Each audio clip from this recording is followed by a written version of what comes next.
Hi children, welcome to the class. How are you all? Yes, me too fine. Okay. So today children, we are going to discuss about the last lesson in the history. Okay. So in that, actually previously also we discussed so many lessons in the history and about Mughal Empire, about Delhi Sultanates and how they developed, how they expanded their kingdom, right? And all the things we discussed.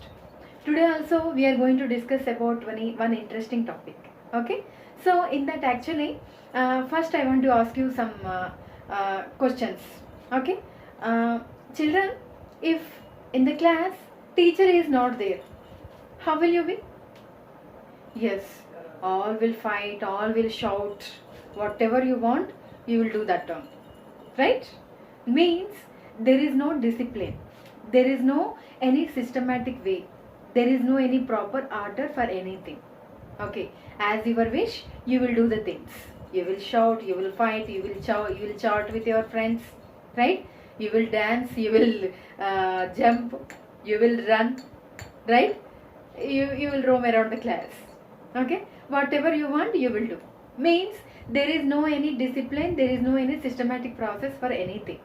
Okay, so comparatively in the same thing, coming to the general life also the same way. For example, if in your house, who is the elder of your family?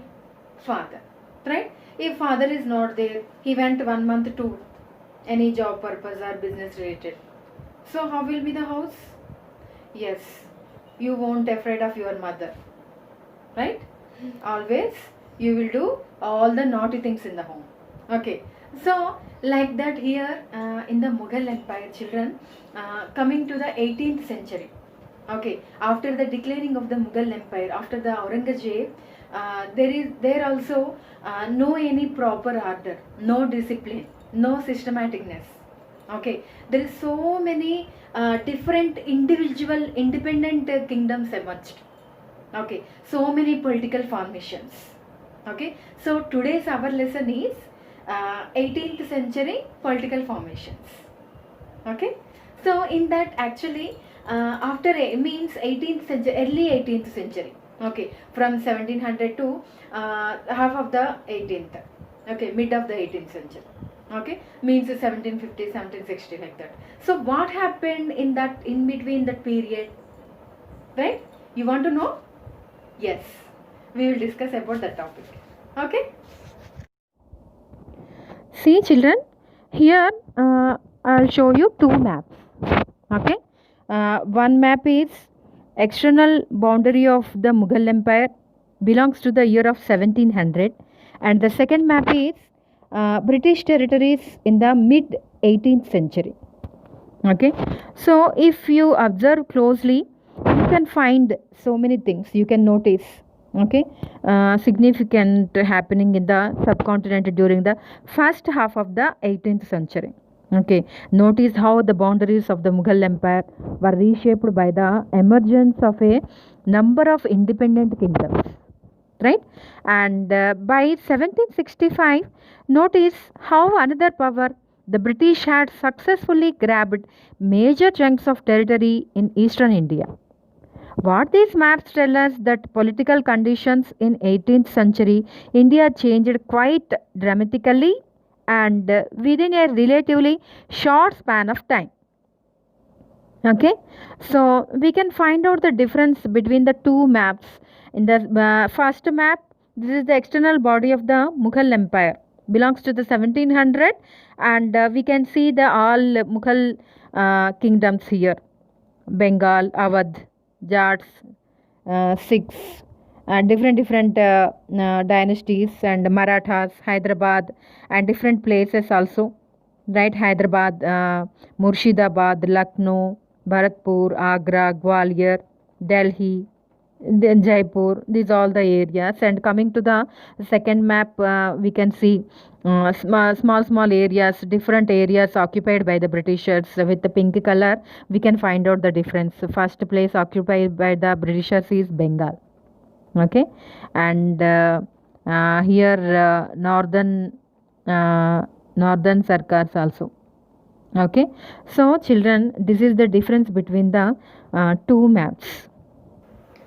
So children, you just now you see the difference between the two maps, right? So like that here, we have so many differences.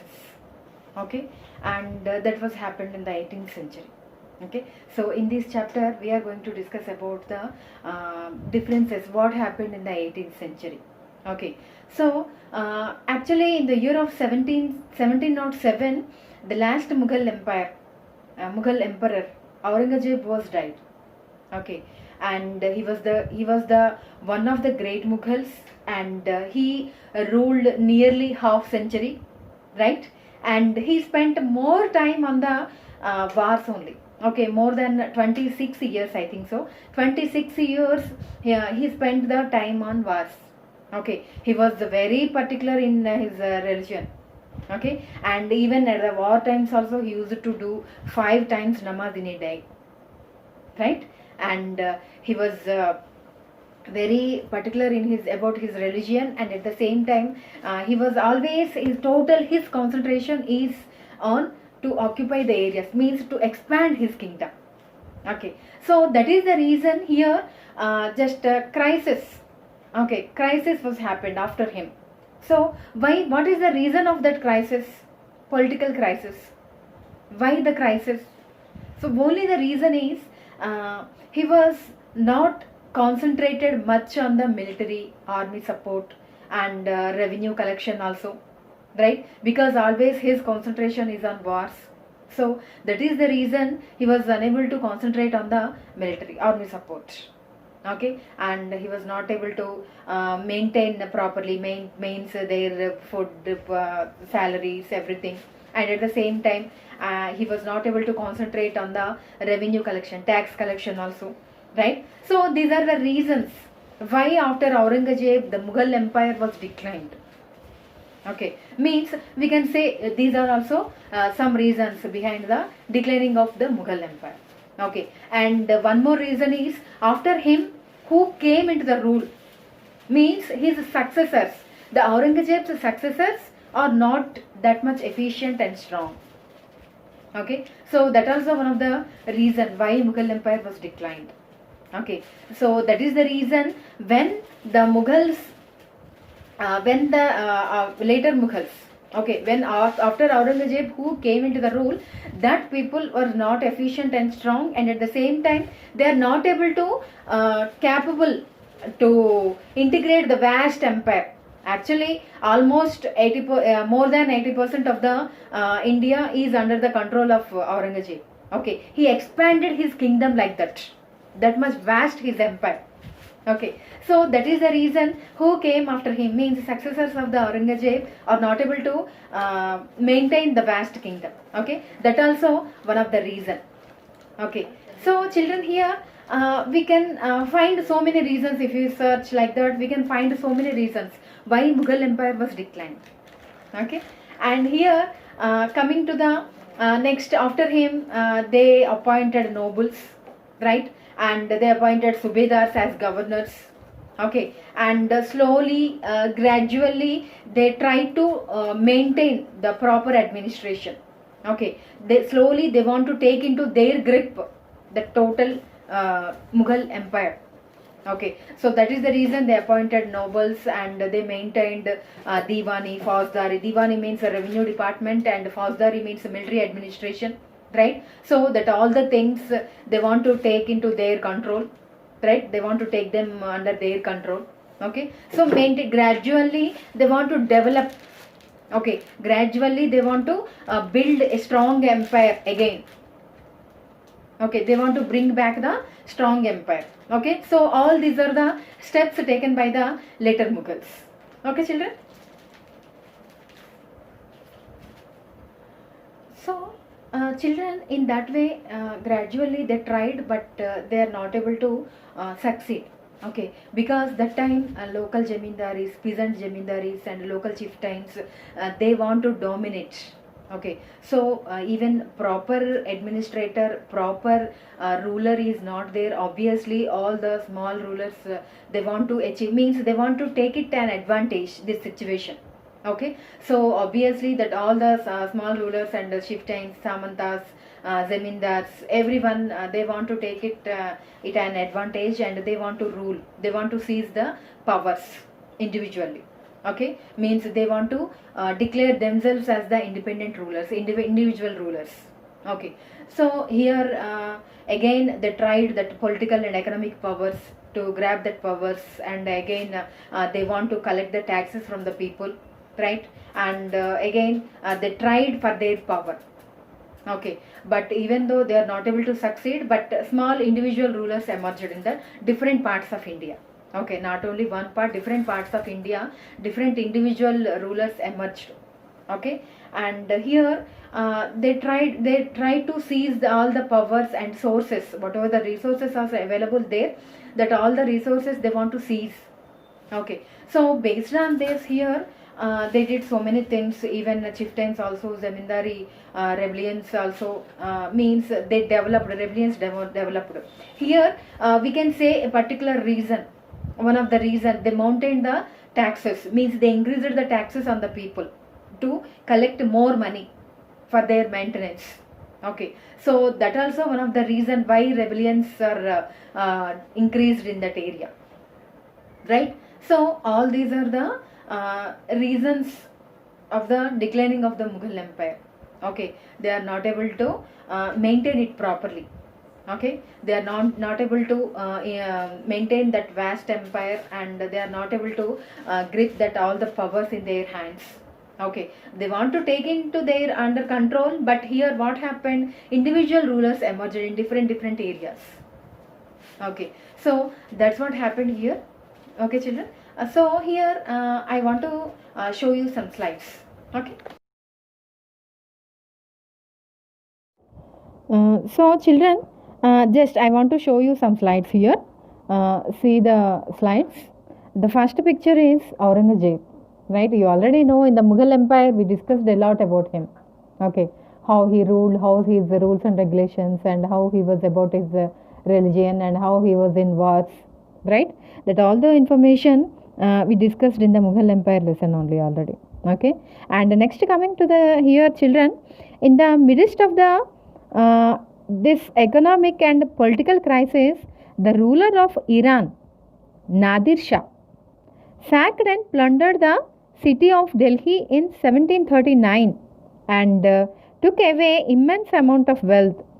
This invasion was followed by a series of plundering raids by the Afghan ruler. His name is Ahmad Shah Abdali. Okay, who invaded North India 5 times between 1748 and 1761. Okay, so like that they attacked and they looted our country.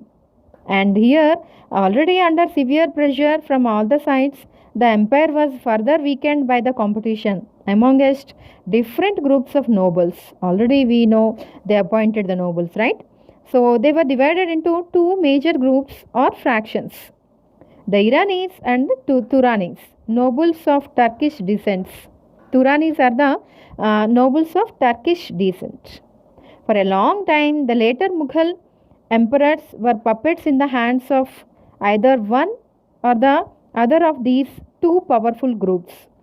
The worst possible humiliation came when two Mughal emperors, Farrukh Siyar, reign is 1713 to 1719, and Alamgir too also, his duration is 1754 to 1759. So they were assassinated, and two others, Ahmad Shah 1748 to 1754 and Shah Alam II 1759 to 1816, were blinded by their nobles. Okay, children, these are the slides I want to show you. These are the pictures. Okay, next we'll go to the topic. So children, that is the topic here. I hope you understand the topic, right? Once again, I will give you recap. Okay. So actually, children, here in the 18th century. Okay.